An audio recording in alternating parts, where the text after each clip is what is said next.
ਸਿਆਣੇ ਆਂਦੇ ਸਨ ਕਿ ਸਾਡੇ ਪਿੰਡ 'ਚ ਨਾ ਇੱਕ ਬੰਦਾ ਹੁੰਦਾ ਸੀ, ਉਹਨੂੰ ਚਾਚਾ ਮੀਦਾ ਆਂਦੇ ਸਨ। ਉਹਦਾ ਕੰਮ ਹੀ ਉਂਗਲਬਾਜ਼ੀ ਸੀ। ਉਹਨੇ ਜਿੱਦਣ ਦਿਲ ਕਰਨਾ ਨਾ ਚੰਗਾ ਚੋਖਾ ਖਾਣ ਨੂੰ, ਉਦਣ ਉਹਨੇ ਸਵੇਰੇ ਘਰੋਂ ਨਿਕਲ ਪੈਣਾ ਤੇ ਵੇਖਣਾ ਵੀ ਕਿਸੇ ਘਰ ਦੇ ਬੂਹੇ ਅੱਗੇ ਕਿਸੇ ਦੀ ਨੂੰਹ ਬੌਕਰ ਮਾਰਦੀ ਪਈ ਤੇ ਉਹਨੂੰ ਜਾ ਕੇ ਕਹਿਣਾ, ਹਾਏ ਕੰਮ ਵਕਤ ਤੂੰ ਇਸ ਘਰ ਦੇ ਵਿੱਚ ਆਈ ਹੈ ਤੇ ਇਸ ਘਰ ਨੂੰ ਕੀ ਤੋਂ ਕੀ ਬਣਾ ਛੜਿਆ। ਪਰ ਤੇਰੀ ਇਸ ਘਰ ਵਾਲਿਆਂ ਨੇ ਕਦਰ ਨਹੀਂ ਕੀਤੀ, ਨਾ ਤੇਰੇ ਬੰਦੇ ਨੇ, ਨਾ ਤੇਰੀ ਸੱਸ ਨੇ, ਨਾ ਸਹੁਰੇ ਨੇ, ਨਾ ਦਿਓਰਾਂ ਜੇਠਾਂ ਨੇ, ਪਰ ਤੂੰ ਬੜੀ ਮਿਹਨਤ ਕੀਤੀ ਹੈ। ਬਸ ਉਹ ਚਾਚੇ ਮਹੀਦੇ ਦੀ ਇੰਨੀ ਗੱਲ ਕਰਨ ਦੀ ਦੇਰ ਹੁੰਦੀ ਸੀ, ਉਹਦੀ ਦੁੱਖ ਦੀ ਰੱਖ ਦੇ ਉੱਤੇ ਉਹਨੇ ਹੱਥ ਰੱਖਣਾ, ਉਹਨੇ ਆਪਣੇ ਸ਼ੁਰੂ ਕਰ ਦੇਣੀਆਂ, ਬੌਕਰ ਉੱਥੇ ਰੱਖ ਦੇਣੀ। ਉਹਨੇ ਕਹਿਣਾ, ਚਾਚਾ ਘਰ ਆ, ਤੈਨੂੰ ਮੈਂ ਚਾਹ ਪਿਆਨੀ ਆ।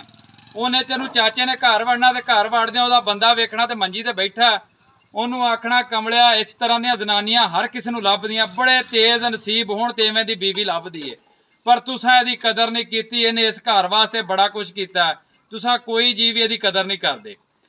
ਉਹ ਬਸ ਇੰਨੀ ਕੁ ਕਰਦਿਆਂ ਨੂੰ ਨੂੰਹ ਨੇ ਹੱਥ ਧੋ ਕੇ ਆ ਜਾਣਾ। ਜਦੋਂ ਹੱਥ ਧੋ ਕੇ ਆਉਣਾ ਨਾ, ਉਹਨੇ ਕਹਿਣਾ, ਚਾਚਾ ਮੈਂ ਤੁਹਾਡੇ ਲਈ ਚਾਹ ਪਕਾ ਕੇ ਲਿਆਉਣੀ ਆ। ਚਾਚੇ ਨੇ ਆਖਣਾ, ਨਹੀਂ ਚਾਹ ਨਹੀਂ, ਮੈਂ ਤੇਰੇ ਹੱਥ ਦੇ ਪਰੌਂਠੇ ਵੀ ਖਾ ਕੇ ਜਾਣੇ ਨੇ। ਬਸ ਉਹਨੇ ਪਰੌਂਠੇ ਨਾਲ ਕੋਈ ਆਂਡਿਆ, ਕੋਈ ਚਾਰ, ਕੋਈ ਚਾਹ ਦਾ, ਕੋਈ ਦੁੱਧ ਨੂੰ ਪੱਤੀ ਲਾ ਕੇ ਮੱਗਾ ਲੈ ਆਉਣਾ। ਇਸੇ ਤਰ੍ਹਾਂ ਚਾਚੇ ਨੇ ਖਾ ਕੇ ਹੱਥ ਝਾੜਨੇ ਨੇ ਤੇ ਟੁਰ ਜਾਣਾ। ਚਾਚੇ ਦੇ ਉਸ ਪਰੌਂਠਿਆਂ ਨੇ ਉਹਨਾਂ ਦੇ ਘਰ ਦੇ ਵਿੱਚ ਕਈ ਦਿਨ ਲੜਾਈ ਪਾਈ ਰੱਖਣੀ ਹੈ, ਕਿਉਂਕਿ ਛੋਟੀ ਮੋਟੀ ਨੋਕ ਝੋਂਕ ਜਿਹੜੀ ਏ ਤਕਰੀਬਨ ਹਰ ਘਰ 'ਚ ਹੀ ਹੋ ਜਾਂਦੀ ਏ, ਕਿਉਂਕਿ ਮੀਆਂ ਬੀਵੀ ਆਪਸ ਦੀ ਬਰਦਾਸ਼ਤ ਕਰ ਦਿੰਦੇ ਨੇ। ਜਿਹੜੀ ਸੱਸ ਸਹੁਰੇ ਨਾਲ ਜਾਂ ਦਿਓਰ ਜੇਠ ਜਾਂ ਨਨਾਨਾ ਨਾਲ ਹੋ ਜਾਂਦੀ ਨਾ, ਉਹ ਜਿਹੜੀ ਹੈ ਜਦੋਂ ਇਸ ਤਰ੍ਹਾਂ ਦਾ ਸ਼ੈਤਾਨ ਕੋਈ ਵੀ ਆਉਂਦਾ ਨਾ, ਉਹ ਸਮਝ ਲਓ ਬਲਦੀ ਦੇ ਉੱਤੇ ਤੇਲ ਪਾਉਂਦਾ। ਇਸੇ ਤਰ੍ਹਾਂ ਦੇ ਕਈ ਬੜੇ ਕਰੈਕਟਰ ਹੁੰਦੇ ਨੇ ਰਿਸ਼ਤੇਦਾਰਾਂ ਦੇ ਵਿੱਚ ਵੀ ਤੇ ਬਾਹਰੋਂ ਤਲਕ ਵਾਸਤੇ ਵਾਲੇ ਵੀ, ਜਿਨ੍ਹਾਂ ਦਾ ਹਮੇਸ਼ਾ ਕੰਮ ਹੀ ਇਹ ਵੇ, ਕਿਉਂਕਿ ਸਿਆਣੇ ਆਂਦੇ ਸਨ, ਹਾਂਡੀ ਜਿੱਡੀ ਮਰਜ਼ੀ ਤਸੱਲੀ ਨਾਲ ਬਣਾਈ ਹੋਵੇ ਨਾ, ਜਿੱਡਾ ਮਰਜ਼ੀ ਚੰਗੀ ਹਾਂਡੀ ਪਾ ਕੇ ਬਣਾ ਕੇ ਮਸਾਲੇ ਪਾਏ ਹੋਣ, ਜੋ ਮਰਜ਼ੀ ਕੀਤਾ ਹੋਵੇ, ਪਰ ਉਹਦੇ 'ਚ ਕੁੱਤਾ ਬਿੱਲਾ ਅਗਰ ਮੂੰਹ ਪਾ ਜਾਵੇ ਨਾ, ਤੇ ਉਹ ਹਾਂਡੀ ਤੁਹਾਡੀ ਕਿਸੇ ਕੰਮ ਦੀ ਨਹੀਂ।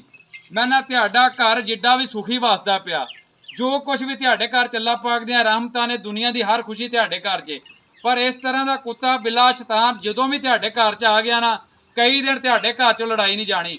ਇਸ ਤਰ੍ਹਾਂ ਦੇ ਤਕਰੀਬਨ ਮੈਂ ਆਪਣੀ ਜ਼ਿੰਦਗੀ ਦੇ ਵਿੱਚ ਅਕਸਰੀਅਤ ਨਾਲ ਵੇਖੇ ਨੇ ਕਿ ਅਕਸਰ ਖਾਨਦਾਨਾਂ ਦੇ ਵਿੱਚ ਪਾਏ ਜਾਂਦੇ ਨੇ।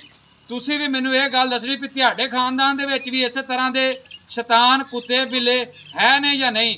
ਮੈਂ ਆਪਣਿਆਂ ਦੇ ਵਿੱਚ ਜ਼ਰੂਰ ਵੇਖੇ ਨੇ ਵੀ ਉਂਗਲ ਲਾ ਕੇ ਅਗਲਿਆਂ ਦੀਆਂ ਨੂੰਹਾਂ ਦਾ ਤਮਾਸ਼ਾ ਵੇਖਣਾ, ਸਿਰਫ ਆਪਣੇ ਚਾਹ ਦੇ ਕੱਪ ਵਾਸਤੇ।